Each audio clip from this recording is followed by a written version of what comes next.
بسم الله الرحمن الرحيم. إن الذين آمنوا والذين هادوا والنصارى والصابئين من آمن بالله واليوم الآخر وعمل صالحا فلهم أجرهم عند ربهم ولا خوف عليهم ولا هم يحزنون. وإذ أخذنا ميثاقكم ورفعنا فوقكم الطور خذوا ما آتيناكم بقوة واذكروا ما فيه لعلكم تتقون. ثم توليتم من بعد ذلك فلولا فضل الله عليكم ورحمته لكنتم من الخاسرين.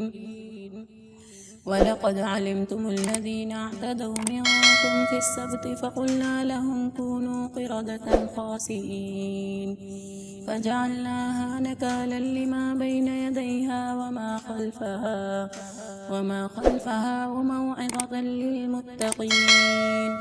وإذ قال موسى لقومه إن الله يأمركم أن تذبحوا بقرة قالوا أتتخذنا هزوا قال أعوذ بالله أن أكون من الجاهلين.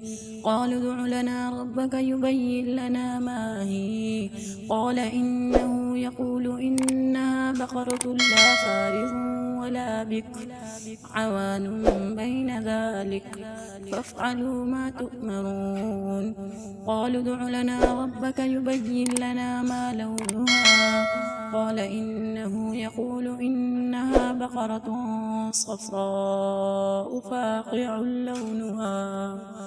فاقع لونها تسر الناظرين. قالوا ادع لنا ربك يبين لنا ما هي إن البقرة شابه علينا وإنا إن شاء الله لمهتدون. قال إنه يقول إنها بقرة لا ذلول تثير الأرض ولا تسقي الحرث مسلمة لا شية فيها. قالوا الآن جئت بالحق فذبحوها وما كادوا يفعلون.